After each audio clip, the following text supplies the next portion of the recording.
हरे कृष्णा। तो आज हम थर्ड पार्ट जो हमारा इंट्रोडक्शन का था, गीता का पेंडिंग था, वो आज हम कंप्लीट करेंगे। इंट्रोडक्शन काफ़ी बड़ा है, अगेन 3 पार्ट्स में किया है, बट अगर प्रॉपरली पढ़ने जाएंगे तो शायद और टाइम लगे। बट जैसे जैसे आगे हम रीड करेंगे भगवद गीता, वैसे ये सारे टॉपिक्स उसमें आते जाएंगे।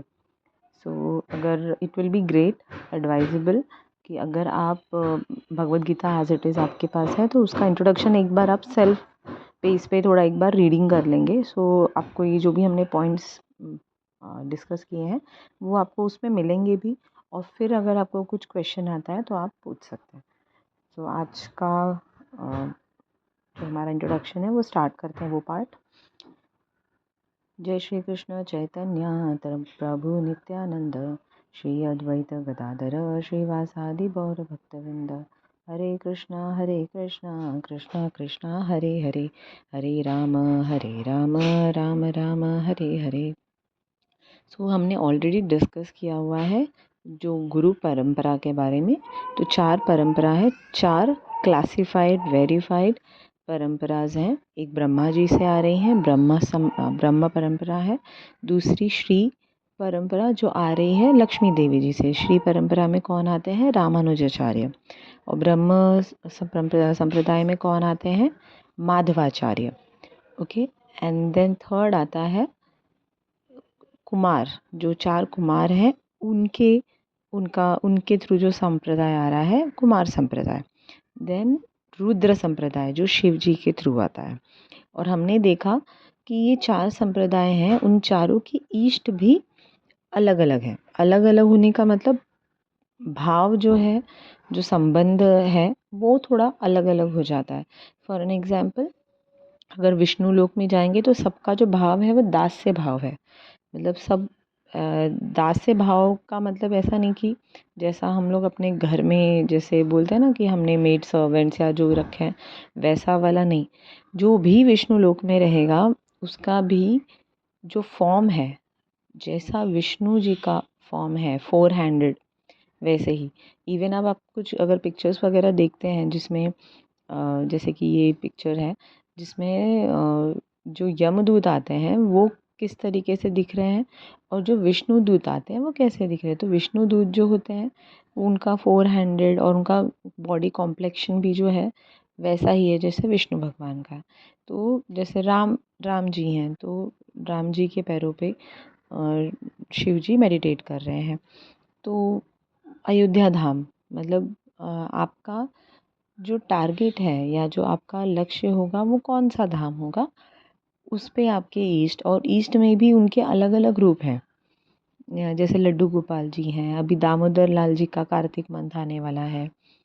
फिर कोई द्वारिका के कृष्ण से अट्रैक्टेड रहेंगे, भीष्म जी उनके शौर्य से अट्रैक्टेड थे। तो जो रसास हम बोलते हैं, डिफरेंट रसास, ये जो है ये आपको सिर्फ भगवान कृष्ण के ही इसमें मिलेगा। और उसमें भी एक टाइम था जब तक सिर्फ आचार्य जो थे, मतलब जैसे रामानुजाचार्य और इनकी बात करें तो they all are serving Lord. मतलब बहुत प्यार है उनको, ऐसा नहीं कि प्यार नहीं है, प्यार है, बट वो दास्य भाव में ही सर्व करते हैं। ये जो वात्सल्य भाव में सर्व करना है लड्डू गोपाल जी को, जैसे कुछ लोग कुछ संप्रदाय करते हैं। तो ये जो है इंट्रोडक्शन कहाँ से मिला? चैतन्य महाप्रभु जब आए तब उन्होंने बताया कि साख्य भाव भी होता है, शांत भाव भी है।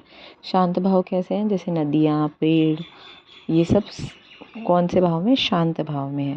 देन साख्य भाव में जो मंकीज थे वृंदावन के, वो भी साख्य भाव में ही थे, वो भी मज़े कर रहे थे कृष्ण के साथ में।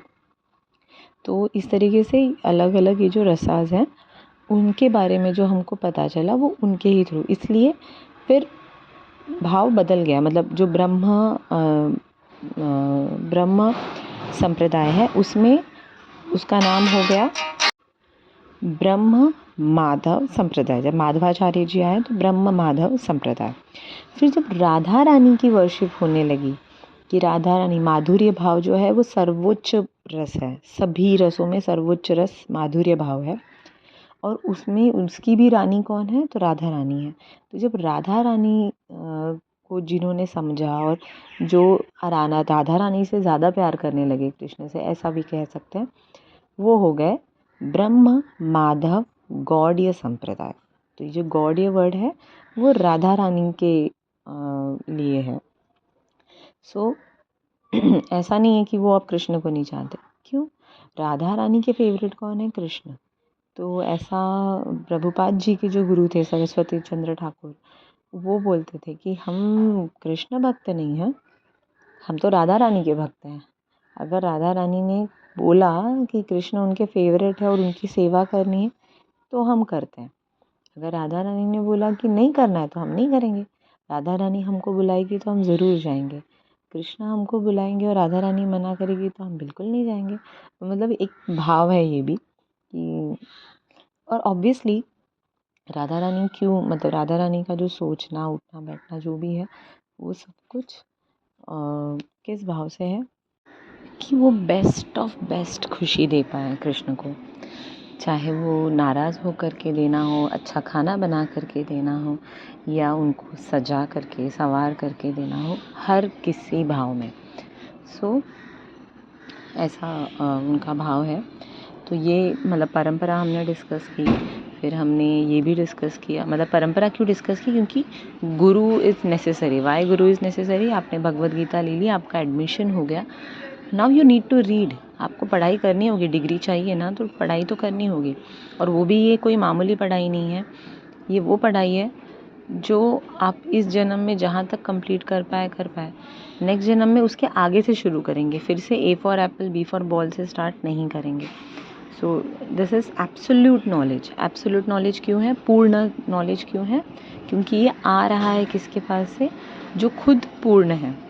इस वर्ल्ड में जो भी नॉलेज है, ज्योग्राफी, हिस्ट्री, मैथ्स, व्हाटएवर, वो देने वाले कौन हैं?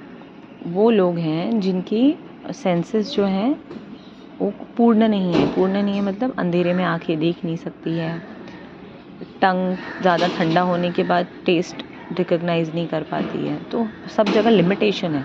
तो जिसकी खुद के नॉलेज सेंसेस लिमिटेड हैं वो फुल नॉलेज कैसे दे सकता है? और जब हम गीता की बात कर रहे हैं तो ये गीता का नॉलेज या श्रीमद् भागवतम का नॉलेज कहाँ से आ रहा है?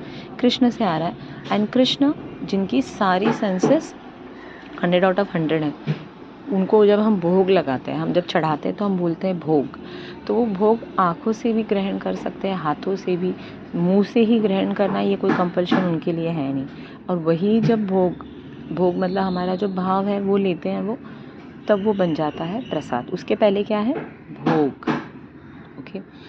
सो ये कुछ पॉइंट्स हमने डिस्कस किए हैं। आगे मैंने कहा था कि मायावादी फ़िलॉसफ़ी थोड़ी सी मतलब बहुत कभी कभी मतलब मुझे खुद को लगता है कि कितना कॉमन सेंस है ये चीज़, और कभी कभी लगता है अरे यार काफ़ी चैलेंजिंग है ये चीज़। मतलब ये जो मायावादी फ़िलॉसफ़ी है, अकॉर्डिंग टू देम, हमने ये भी डिस्कस किया कि भगवान कहें, ब्रह्मन कहें या परमात्मा कहें, ये 3 फॉर्म है भगवान के। जैसे सूर्य है, सूर्य की रेज़ हैं, एंड सूर्य प्लैनेट है। ओके। तो सूर्य की रेज़ मतलब क्या हो गए? ब्रह्मन। और दूसरा क्या हो गया? सूर्य एज ए सूर्य हम देख रहे हैं, जो उनको यहाँ से जो देख रहे हैं वो सूर्य, वो हो गए परमात्मा। एंड जो सूर्य प्लैनेट पे रहते होंगे वो हो गया भगवान। ओके।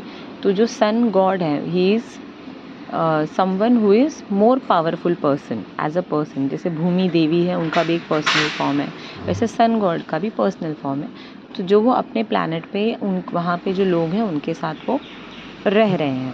ओके। तो उनका भी हाथ पैर मुंह ऐसे, मतलब फुल आइज़ नोज़, ये सारा वाला जो फॉर्म है उनका भी है, बट हम नहीं देख पा रहे हैं। इसका मतलब नहीं है, ऐसा नहीं है। उसी तरीके से तो जो योगी, ज्ञानी और भक्त, ये 3 कैटेगरी है। ओके। सो योगी क्या करते हैं? योगी मेडिटेट करते हैं ओम पे, या फिर जो रेज़ आ रही हैं भगवान की बॉडी कॉम्प्लेक्शन से, सिर्फ एफिल्जेंट जो आ रहा है ना, उस एफिल्जेंट मतलब इतना तेज है वो एफिल्जेंट का, कि ऐसे स्क्रिप्चर्स में लिखा हुआ है कि मिलियंस ऑफ सन अगर गैदर हो जाएं तो जितना एफिल्जेंट होगा उतना। तो ये जो ब्राह्मण, उसको ब्राह्मण कहा जाता है। तो ब्राह्मण को जो मानने वाले हैं, ओम पे कॉन्सेंट्रेट करने वाले, वो दे आर योगीज। हम बोलते हैं ना ओमकार ऐसे सब, तो दे आर योगीज। उसके बाद सेकंड कैटेगरी आती है, दे आर ज्ञानीज। ज्ञानी जो हैं, हम सभी जितने जीव हैं, जीव निर्जीव, हर वस्तु के अंदर परमात्मा फॉर्म में भगवान वास करते हैं। तो वो क्या कर रहे हैं, उस पे मेडिटेट कर रहे हैं। अब उस पे मेडिटेट कर रहे हैं मतलब हम बोलते हैं ना कि इसमें उसमें सब में भगवान है। तो what they are saying, it's correct कि भगवान है भाई, सब में भगवान है, विच इज़ राइट। बट उनका ये कहना हो जाता है कि हम सब में भगवान है, और जैसे एक 100 रुपये का नोट है, और 100 रुपये के नोट को एक रुपया ऐसे अलग अलग कर दो, और बाद में वो जो एक रुपया जब इकट्ठा कर लोगे तो 100 रुपया पूरा हो जाएगा। तो उनका कहना ऐसा हो जाता है, ये जितने परमात्मा है ना, ये मतलब एक पीस ऑफ पेपर है जिसको टुकड़ा करके सबके अंदर चले गए। अब ये सारे के सारे जब एक साथ मिल जाएंगे तब वो बन जाएंगे 100 रुपये का नोट वापस। यानी उनके कहने का मतलब है कि भगवान जो है ना, हम सबके अंदर है, और हम सबके अंदर का जो भगवान है वो मिल जाएगा, तब वो एक जो भगवान है ना, वो पूर्ण हो जाएंगे। Okay, according to them there is no Golok Vrindavan. कोई भगवान का अलग फॉर्म है ही नहीं, ये जो भी है हमारे हार्ट में है। ऐसा हम बोलते हुए सुनते हैं ना लोगों को कि जो भी है यही है, हम क्या, हमारे एक दूसरे के अंदर के भगवान को देखो, और ऐसे टाइप के जो डायलॉग हम सुनते हैं। So they are, who are they are ज्ञानी। वो ज्ञान की तलाश में है कि ठीक है, हमारे हार्ट में भगवान है, या फिर जो भी है जो भी चीज़ें हैं ज्ञान से रिलेटेड, नॉलेज से रिलेटेड, उसको वो गैदर करने की कोशिश करते हैं। और ऐसा बिल्कुल नहीं है कि ऐसे टाइप के जो लोग हैं वो बहुत बुरे हैं या फिर ऐसा है, नहीं, दे आर स्टिल बेटर, क्योंकि वो एथिस्ट तो नहीं है। कुछ लोग एकदम प्राउडली बोलते हैं ना, हम भगवान में बिलीव नहीं करते।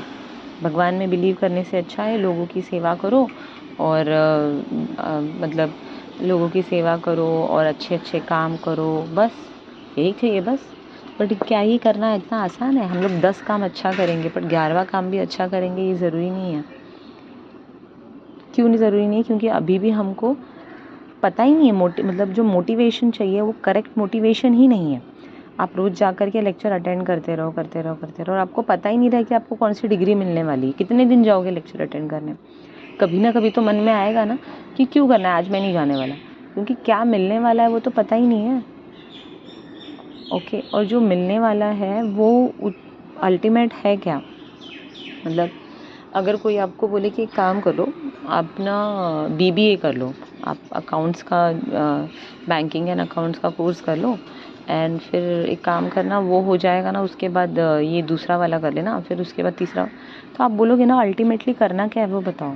तो ये जो ब्राह्मण में जो लोग जाते हैं, वो ब्राह्मण अल्टीमेट है ऐसा नहीं है। ब्राह्मण में वो मिलियंस ऑफ ईयर तक रहते हैं, बट फिर अगेन उनको धरती लोक पे आना होता है, क्योंकि अल्टीमेट गोल तो गोलोक वृंदावन जाना या हमारे परमानेंट धाम जाना होता है। तो वो वापस आते हैं। फिर वे जो परमात्मा को भी जो ज्ञानी जानने की कोशिश करते हैं, जब अपने अंदर के हार्ट के परमात्मा को वो देखते हैं, तब मतलब कहीं ना कहीं उनको भी आना बाद में भक्ति के मार्ग पे ही है, आना यहीं पर है।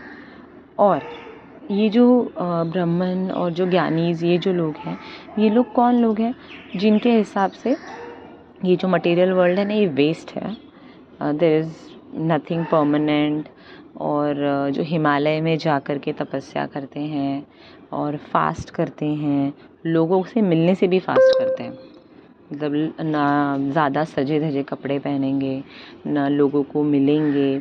और मतलब पहले के ज़माने में तो पहले के ज़माने में क्या, हमारे स्क्रिप्चर्स में भी लिखा हुआ है कि जो सन्यासीज़ होते हैं उनको राजा से या बहुत ऐसे सुंदर लेडी से, ऑपुलेंस वाले जो चीज़ें होती हैं उन सब से दूर रहना चाहिए, बहुत ज़्यादा खाना नहीं खाना चाहिए, बहुत ज़्यादा सोना नहीं चाहिए, ऐसे सब चीज़ें दी हुई हैं। बट ओके, स्टिल जो ऐसा अगर कंपैरिजन, मैं थोड़ा सा कंपैरिजन मोड में ही जा रही हूँ ताकि थोड़ा सा समझ में आए, फिर एक दो एग्जांपल मैं देती हूँ, दूसरे एनालॉजीज जो प्रभुपाद जी ने दिए हुए हैं ऑलरेडी। तो कंपैरेटिवली देखने जाएंगे तो दोनों में से इजी क्या है? आपको हिमालय पे जाकर के तपस्या करना ईजी है कि घर में रहना ज़्यादा ईजी है? तो ऑब्वियसली घर में रहना ज़्यादा ईजी है।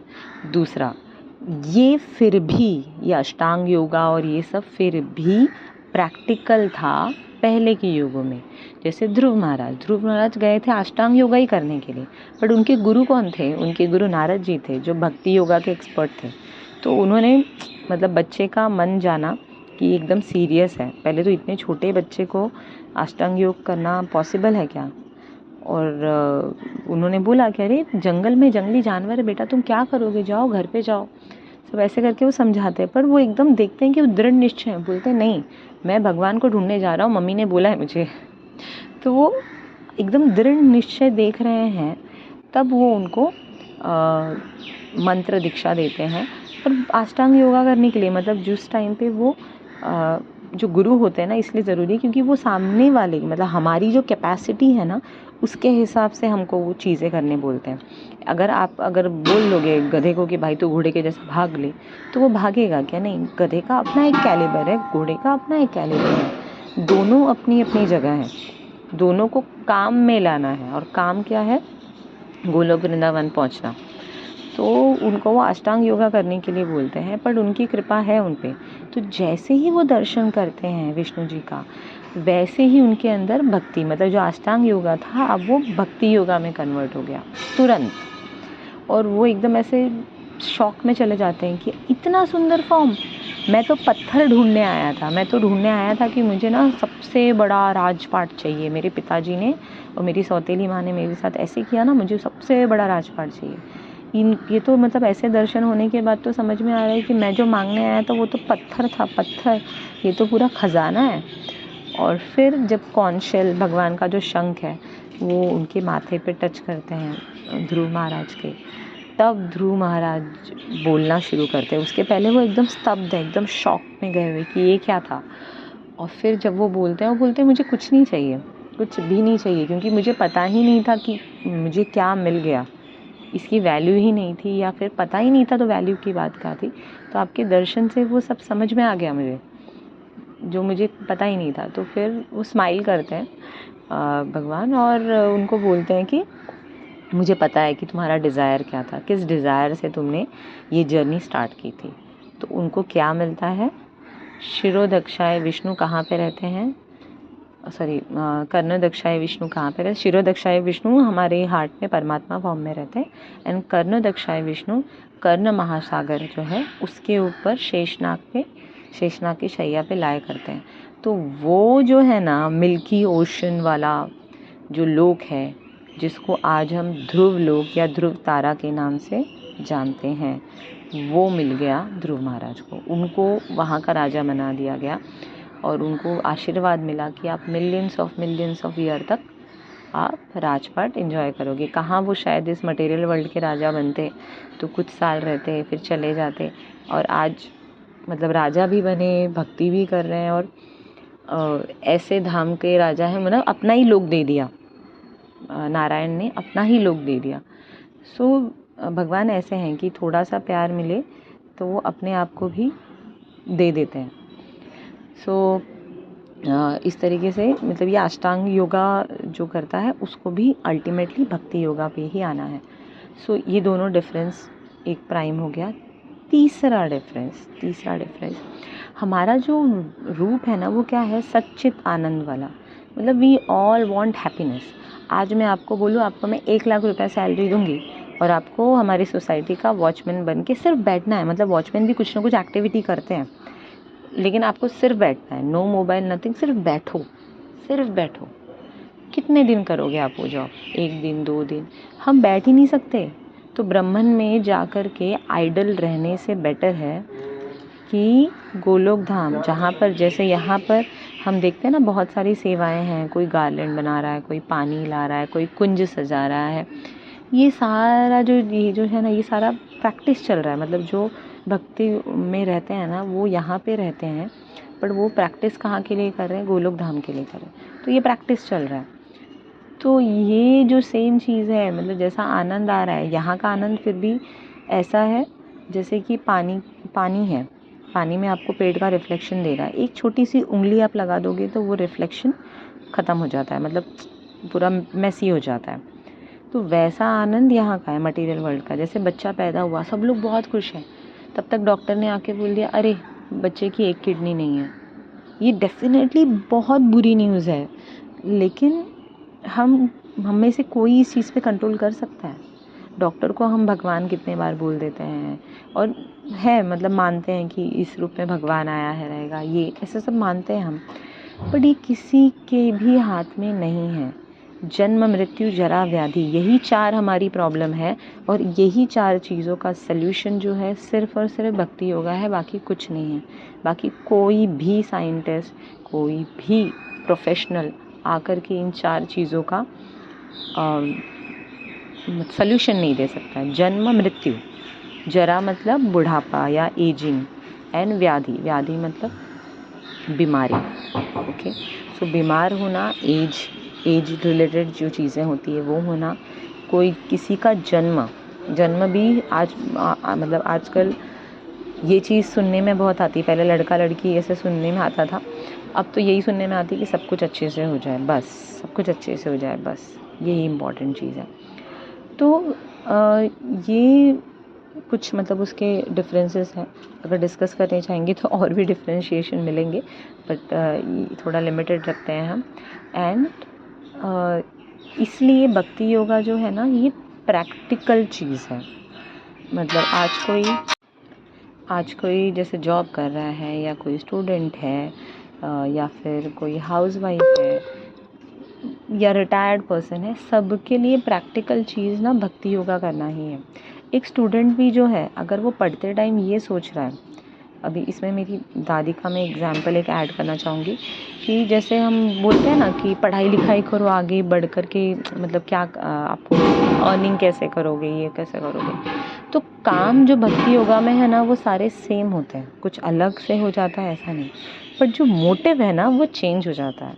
जैसे मेरी दादी भी बहुत सारे लोगों को, उन्होंने एक्चुअली 2 से 3 लोग मैं जानती हूँ जिनको पढ़ना नहीं आता था, उनको पढ़ना सिखाया। क्या बोल के पढ़ना सिखाया कि आप दुनिया जहान का हिसाब किताब जाने दो, पर तुमको पढ़ना आता रहेगा तो कम से कम गीता, रामायण आप अपने आप पढ़ पाओगे।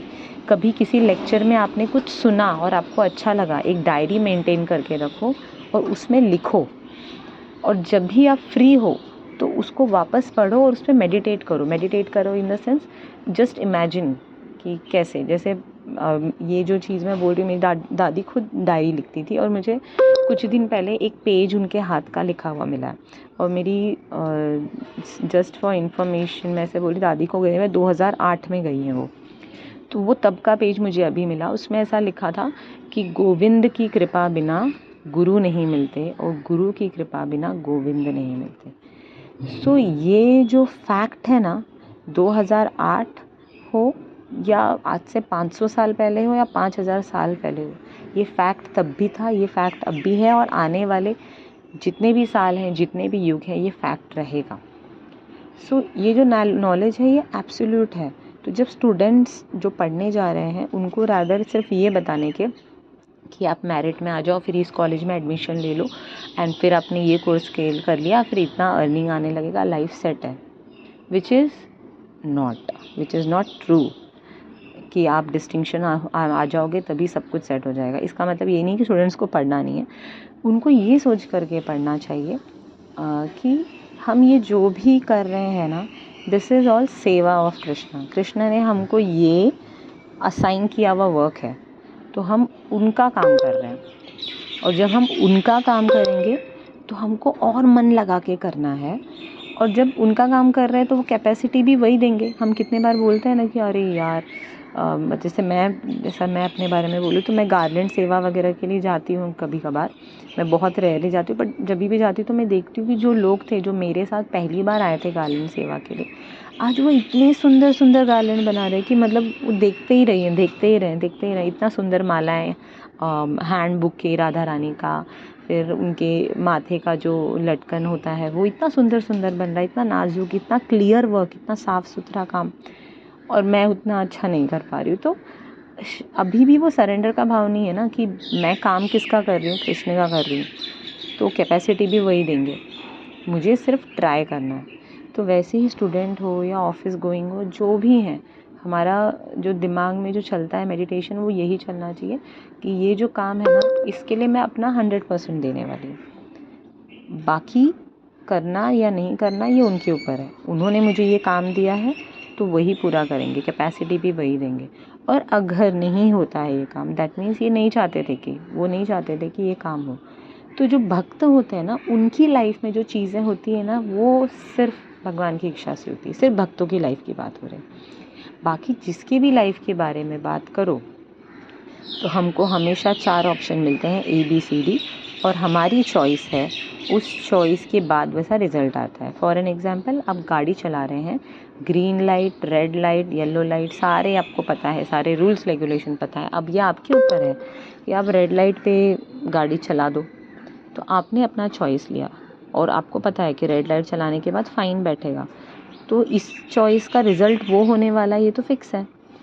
तो इसमें भगवान ने या गवर्नमेंट ने या मोदी जी ने पर्सनल इंटरेस्ट लेकर के कुछ किया है, ऐसा तो है नहीं। सो ये इसलिए हमको मतलब भक्तों की कैटेगरी में आना ज़रूरी है। जब भक्तों की कैटेगरी में आ जाते हैं ना, तो तब एकदम पर्सनल रेसिप्रोकेशन होना स्टार्ट हो जाता है, जो मतलब जिन लोगों से होता है। ऐसे हम बहुत सारे जब भक्तों के एक्सपीरियंसेस सुनते हैं, तब समझ में आता है कि किस तरीके से पर्सनली उनकी जो छोटी छोटी चीज़ें हैं, उनमें वो कैसे भगवान को देख रहे हैं। एंड एक जैसे एनालॉजी श्रील प्रभुपाद देते हैं। यस, तो 2 एनालॉजीज़ हैं जो मैं यहाँ पे मेंशन करती हूँ आज, और फिर बाद में जैसे भगवद गीता जब रीड करेंगे, जैसे जैसे आते जाएगा तो हम वैसे डिस्कस करेंगे। सो पहली एनालॉजी है समुद्र। तो समुद्र के अंदर पानी है, और पानी में से हमने एक बूंद ली, और उसमें जितना भी परसेंटेज ऑफ सॉल्ट है, ये सब हमने देखा। तो we are same in the sense, वो जो ड्रॉप है उसमें जो सॉल्ट परसेंटेज है और जो समुद्र का सॉल्ट परसेंटेज है, इट इज़ सेम, राइट। तो ये जो परमात्मा, यानी हम सभी के हाथ में परमात्मा है और हम सब मिल जाएंगे और फिर भगवान बन जाएंगे। अभी हम सब अलग अलग हैं। अहम ब्रह्मास्मि ये जो बोलते हैं, ये जो लोग हैं, उनके हिसाब से कि समुद्र की ये एक एक बूंद है ना, वो अलग हो गई और इसलिए समुद्र सूख गया है। जब ये एक एक बूंद एक साथ आ जाएगी तो समुद्र फिर से बन जाएगा। तो जिसको प्रभुपाद जी एकदम नकारते हैं, आप कितनी भी बूंदें निकाल लो समुद्र से, समुद्र कभी नहीं सूख सकता। तो भगवान वैसे ही शाश्वत हैं, और हम जितने जीव हैं, हम सभी के अंदर परमात्मा फॉर्म में हैं, बट हमारी खुद का भी, हम भी वहाँ पर हैं एज अ जीव। हम हैं, we are soul and he is super soul, and we both are, हम दोनों एग्जिस्ट कर रहे हैं शाश्वत काल से, इटर्नली से हम है। हमारी जो इंडिविजुअलिटी है, मतलब मैं हूँ, आप हैं, वो हैं, और Krishna as a supreme leader, ये जो है ना, वो बहुत अनंत काल से चला आ रहा है और रहेगा ही। ओके, चाहे प्रलय हो, हाफ प्रलय हो, या जो भी हो, तो ये रहने वाला ही है। तो पहली मतलब ये एनालॉजी से आपको समझ में आ रहा होगा कि उनके हिसाब से पानी अलग अलग हो गया, समुद्र सूख गया। अब जब पानी सब इकट्ठा हो जाएगा तो समुद्र फिर से फॉर्म हो जाएगा, which is wrong. Okay, according to shastra it is wrong. Then second, ये जो समुद्र है, इसमें विलीन हो जाना, मतलब जो ब्रह्मन में जैसे पानी है, पानी में मिक्स हो गया, तो ब्रह्मन में जो जाते हैं उनके हिसाब से ये ओशन है। भगवान जो है ये ओशन है, और हम एक बूंद हैं, और हम बूंद उसमें जा कर के मिल गए और बात ख़त्म। हमारी इंडिविजुअल आइडेंटिटी कुछ नहीं है अब, we are done, we are शून्य। तो यहाँ पे प्रभुपाद जी एक एग्जाम्पल ये भी देते हैं कि जैसे किसी के मतलब कोई माता पिता हैं, उन्होंने 2-3 बच्चे उन्होंने किए। क्यों किए बच्चे इसलिए किए कि उनके हिसाब से उससे घर में हैप्पीनेस आएगी, और उनको लगाव है अपने बच्चों से, उनको केयर कर रहे हैं। सडनली ये बच्चा आकर के बोले, तुमने मुझे बिना पूछे क्यों पैदा किया। मम्मी को बोले, चलो मुझे अभी वापस से अपने पेट में डाल दो, मुझे नहीं चाहिए, मुझे ये आइडेंटिटी नहीं चाहिए, मुझे 0 कर दो बस। तो आपको क्या लगता है, वो पेरेंट्स जो है उनको बहुत खुशी होगी या फिर क्या? एक तो वो सोचेंगे कि मेरा बच्चा नादान है, ठीक है, मजाक में ले लिया, या तो फिर उनको दुख होगा कि मतलब ये सेटिस्फाइड नहीं है मेरे जितने भी केयर से और जो भी चीज़ें हैं मैं करने की कोशिश कर रहा हूँ या कर रही हूँ, उससे वे सेटिस्फाइड नहीं है। ऐसा क्यों? ऐसा कहाँ मेरे प्यार में कमी रह गई, राइट? तो प्रभुपाद जी ने कहा, बोलते हैं कि जो भक्त है ना वो कभी ऐसा नहीं सोच सकते। उनके हिसाब से जब हम इटर्नली एग्जिस्ट कर रहे हैं, लिखा हुआ है स्क्रिप्चर्स में, और हमारे जो सुप्रीम लीडर हैं वो कृष्णा है, वो भी लिखा हुआ है, तो यानी हमारे और उनके होने का कोई ना कोई तो रीज़न है। और रीज़न क्या है कि हमको उनको हैप्पीनेस देनी है। हम लोग भी हैप्पीनेस चाहते हैं, बट ही इज़ सच्चिदानंद विग्रह, ही इज़ ऑल हैप्पीनेस। मतलब हम छोटी सी चीज़ भी उनके लिए करेंगे तो वो रिटर्न में हैप्पीनेस हमको मिलती है। तो जब मुझे बनाया ही गया है, मेरे लाइफ का गोल ही यही है कि उनकी भक्ति करना है, तो I will do that. Okay, तो अभी ये ओशन है, और ओशन में जो एक्वाटिक एनिमल्स हैं वो कौन है? भक्त हैं। मतलब भक्त कितने कलरफुल हैं, कितने वैरायटी के हैं, उनकी आइडेंटिटी कितनी अलग अलग है, बट वो हैं कहाँ पे? वो इस समुद्र में ही है, यानी वो भक्तिमय ही हैं, इस समुद्र में के ही वासी हैं। बट उन सब की आइडेंटिटी अलग है, वो अलग अलग कलर ऐड कर रहे हैं, कोई साख्य भाव में, कोई माधुर्य भाव में, इस तरीके से अलग अलग कलर्स में वो सेवा कर रहे हैं, यानी ओशन को और ब्लिसफुल बना रहे हैं और हैप्पीनेस देने की कोशिश कर रहे हैं। सो ये अभी 3 कैटेगरी, आई होप कुछ परसेंटेज हमारा क्लियर हुआ रहेगा। हाँ, but time to time doubt आते रहते हैं, so make we will try to clear it जैसे जैसे आते जाएगा। एंड एक यहाँ पे मैं छोटा सा एक स्टोरी मैं और ऐड करना चाहूँगी। रामानुजाचार्य की जो बुक है, एक बुक है जिसके अंदर उनकी जर्नी दी हुई है, मतलब उनके बर्थ के पहले से लेकर के किस तरीके से उनकी शादी हुई, फिर उन्होंने कैसे दीक्षा ली, फिर संन्यास कैसे हुआ, फिर उसके बाद क्या चैलेंजेस है। वो पूरी बुक है, वो 7 या 8 चैप्टर्स की। तो जब मैं साउथ यात्रा जा रही थी तब उस टाइम पे मैंने वो बुक पढ़ी थी, एंड उसकी रिकॉर्डिंग भी की हुई है। तो अगर चांस मिला तो I will share in Google drive. Google drive का लिंक मैं शेयर करूँगी। आप लोगों में से जो भी चाहते हैं ना वो बुक को सुनना, तो प्लीज़ मुझे एक बार मैसेज करिएगा, तो मैं उस बुक का जो रिकॉर्डिंग का लिंक है वो मैं आपको भेजूँगी। आप जब उसको सुनते जाएँगे ना, इतनी ब्यूटीफुल जर्नी लगती है ना, मैं बता नहीं सकती।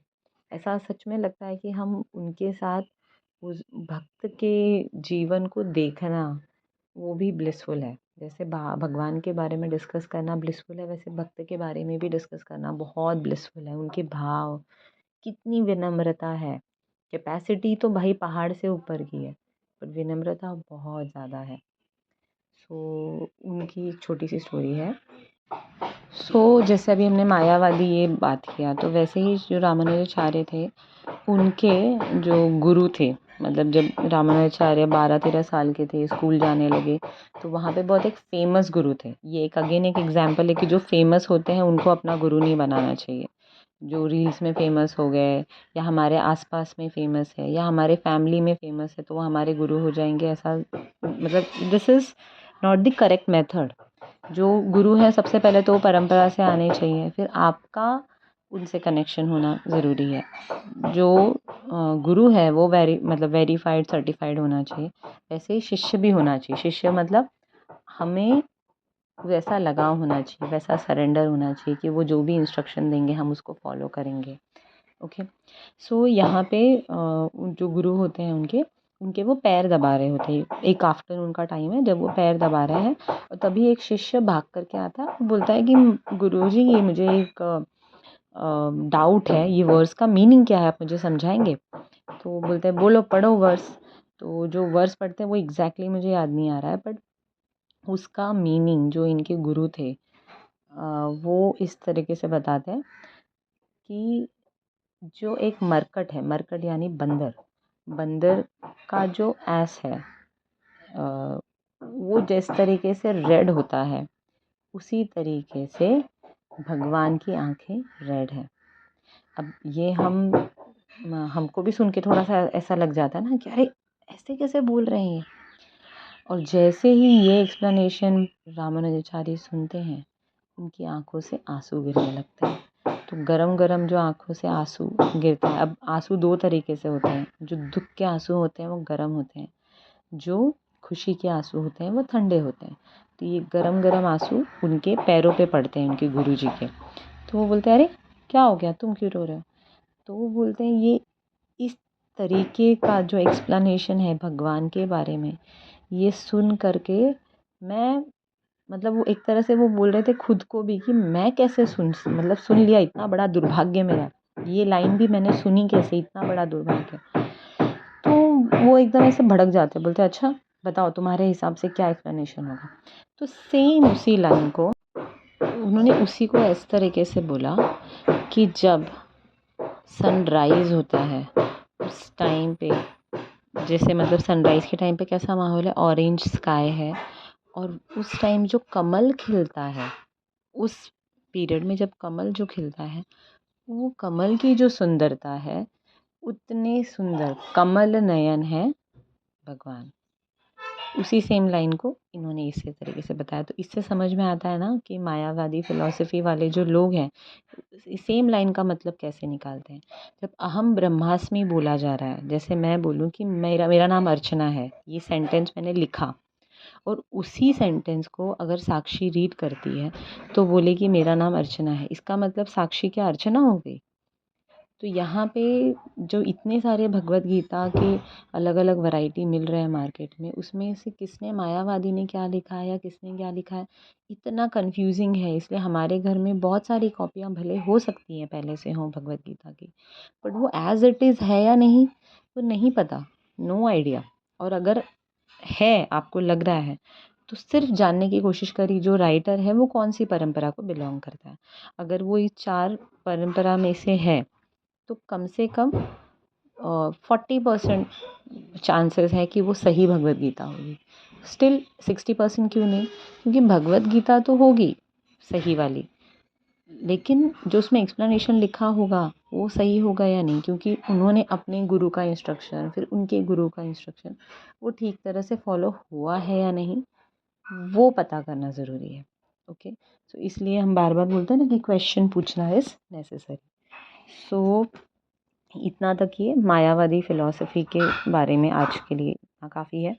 And next and last we move, कि ये सब हमने बात कर ली कि यहाँ पे ये है, वहाँ पे वो है, तो अब क्या करना है। हमारा जो प्रभुपाद जी कहते हैं ये सब कुछ है ना, ये जो भी चल रहा है ये सब माइंड लेवल पे चल रहा है, बॉडी लेवल पे कुछ नहीं है। क्यों ऐसा बोल रहे हैं? खाना तो आप बना रहे हैं, पर खाना बनाने की जगह पे वो भोग बनाना है, ये सिर्फ माइंड लेवल की बात है। प्रोसीजर सारा सेम है, हाथ पैर सब कुछ सेम चल रहा है, सिर्फ दिमाग जो है ना उसको शिफ्ट करना है। चैतन्य चरणामृत में आता है एक वर्स, आनंदी आनंदी बहिर्मुख जीव कृष्ण भूली गेला, अतएव कृष्ण वेद पूर्ण कैला। मध्य लीला 20.117 में आता है। तो एक चैतन्य चरणामृत क्या है, जो चैतन्य महाप्रभु के बारे में लिखा गया है। जैसे कि कृष्ण लीलाएँ हैं, लड्डू गोपाल की लीलाएँ हैं, कितने मस्तीखोर थे, वैसे ही निमाई यानी चैतन्य महाप्रभु का जो ओरिजिनल नेम था बचपन का वो निमाई था। तो निमाई की भी वैसी ही लीलाएँ हैं बचपन में। एक पंडित आता है उनके घर में, घंटी बजाता है भोग लगाने के लिए, ये क्रॉल करके छोटे से आ जाता है। फिर वो बोलता है, अरे पूरा कर दिया जूठा इसने भोग। फिर वो पूरा स्वच्छ करके फिर से बनाता है, फिर ये घंटी बजाया तो ये आ जाता है। तो फिर मतलब ऐसा हो जाता है कि अ, ये बार-बार क्यों आ रहा है? तो उनको घर में लॉक कर दिया जाता है, ये बाहर नहीं आ पाए। तीसरी बार जब होता है तो ये फिर से उसके सामने जाते हैं और अपना असली रूप दिखा देते हैं, और बोलते हैं, तुम मुझे बार-बार बुला रहे हो भोग लेने के लिए, मैं भोग खाने आ रहा हूँ तो तुम पूरे घर को बुला ले रहे हो। तो वो एकदम खुशी, आँखों में आँसू, एकदम ऐसे चिल्लाने को ही था कि अरे मतलब प्रभु, तो उसको मतलब इंस्ट्रक्ट करते हैं कि देखो मैं यहाँ पे मैं अपनी लीला में हूँ। तो मुझे नहीं चाहिए कि मेरे माता-पिता और या आस-पड़ोस वाले जो मुझे प्यार दे रहे हैं, वो सोचने लगे कि अरे! ये तो भगवान है, तो मुझे वो नहीं चाहिए। सो प्लीज़ कुछ मत बोलना और ऐसे ही यहाँ से निकल जाना। तो ऐसे ये सारी बहुत सारी लीलाएँ हैं जो चैतन्य चरणामृत, चैतन्य भागवत में चैतन्य महाप्रभु की मिलती हैं। सो ये जो शिफ्टिंग है माइंड की वो कैसे होगी? सबसे फोरमोस्ट बाय रीडिंग वैदिक स्क्रिप्चर्स। वैदिक स्क्रिप्चर्स मतलब श्रीमद् भागवतम में कहा गया है भाष्योयम ब्रह्म सूत्रम। हमारा नेचुरल कम्युनिकेशन जो है ना भगवान के थ्रू, किसके थ्रू हो रहा है? वेदांत सूत्र के थ्रू। वेदांत का मतलब होता है वेदों का अंत, यानी वेदों का सार, समरी। पैसेज की हम बोलते हैं ना समरी, तो समरी। तो श्रीमद् भागवतम क्या है? वेदांत सूत्र है वो समरी है, और उसके थ्रू हम डायरेक्टली इंस्ट्रक्शन समझ सकते हैं। अगेन जब हम पढ़ रहे हैं तो हमको गाइडेंस की ज़रूरत है। पढ़ा और तुरंत समझ में आ जाएगा ऐसा नहीं है। हमारी बुद्धि थोड़ी कलयुग में छोटी हो गई है, तो एक बार में समझ में आएगा ऐसा भी ज़रूरी नहीं है। जब हम पढ़ते रहेंगे तो धीरे धीरे धीरे धीरे होते जाएगा। फिर ब्राह्मण, क्षत्रिय, शूद्र, ये सब जो है, ये सब कैटेगरीज हैं अलग अलग, लेकिन ये कैटेगरी क्वालिफिकेशन नहीं है भक्ति का। और अभी कलयुग में तो सारे के सारे शूद्र ही हैं। हम लोग में से कोई ऐसा नहीं है जो हम बोलेंगे कि प्योर ब्राह्मणा है। जो ब्राह्मणा होते थे उनके कितने सारे नियम थे जो वो प्रैक्टिस करते थे। जैसे दिन में 2 बार नहाना, नील कट किया तभी भी वो स्नान करते थे। पेशेंस था उनके अंदर, टॉलरेंस था, दया भावना थी। तो ऐसे 64 क्वालिटीज़ हैं ब्राह्मणा की। आज वो हम मतलब जो ब्राह्मण कुल में भी हों, उनके अंदर अगर वो 64 क्वालिटीज़ हैं तो डेफिनेटली है। अगर वो ब्राह्मण कुल में नहीं है, फिर भी उन्होंने 64 क्वालिटीज़ जो ब्राह्मणा की अगर वो डेवलप की है, so still they are equivalent to Brahmana. पर ब्राह्मणों में भी कौन श्रेष्ठ है? जो वैष्णव है। सो ऐसे जो वैष्णव होते हैं वो हमको हेल्प करते हैं स्क्रिप्चर समझने में, हमारा जो बुद्धि है उसको सही जगह में शिफ्ट करने के लिए। तो इजी प्रोसेस क्या है? नवविधा भक्ति, श्रवणम, कीर्तनम, विष्णु स्मरणम, पाद सेवनम, अर्चनम, वंदनम, दास्यम, साख्यम, आत्मनिवेदनम। तो श्रीमद् भागवत के 7th कैंटो के 5th चैप्टर में ये वर्स आता है। ये नवविधा भक्ति कही जाती है। जब हम श्रीमद् भागवतम का भी समरी कर रहे हैं ना, उसमें जब आएंगे तब इस नवविधा भक्ति के बारे में डिटेल में डिस्कस करेंगे। यहाँ के लिए सबसे पहला स्टेप क्या है? श्रवणम। तो सबसे पहला है सुनना। दूसरा है कीर्तनम। कीर्तनम मतलब बोलना। क्या बोलना? भगवान का नाम जो हम बोलते हैं वो भी कीर्तन है। तो सबसे पहले श्रवण, फिर कीर्तन। तो एक एक एक एक करके आगे आगे स्टेप पे जाते हैं। तो फोरमोस्ट इज हियरिंग। जो रुक्मिणी जी थी उन्होंने कृष्ण को देखा नहीं था, सिर्फ सुना था उनके बारे में। सुन के ही उनको उनसे प्यार हो गया था। और उन्होंने जो लेटर लिखा था कृष्ण को, ये लिखा हुआ था कि शिशुपाल से अगर शादी हुई तो वो अपने देह को त्याग कर देंगे। मतलब किस हद तक शी वॉज डिटरमाइंड कि उनका पति कौन है? कृष्ण ही है बस।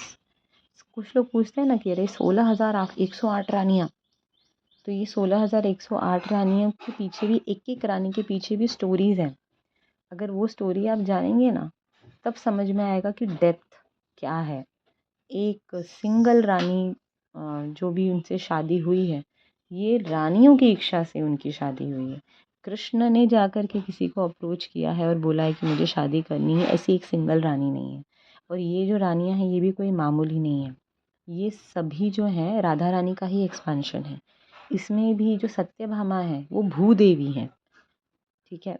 बहुत सारी मतलब ऐसे एक स्टोरी है ना कि जो भूमि की देवी हैं, जब वराह अवतार होता है तो वराह अवतार के टाइम पर भूदेवी जो है उनका पुत्र पैदा होता है, उसका नाम होता है भौमासुर।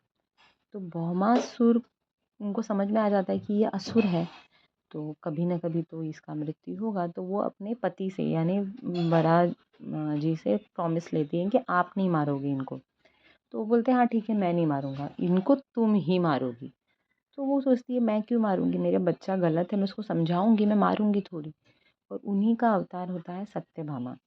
सत्यभामा की शादी होती है कृष्ण जी से, और कृष्ण जी के साथ वही जाती हैं 16,000 जो लेडीज़ होती हैं जिनको भौमासुर ने किडनैप किया होता है और रखा रहता है।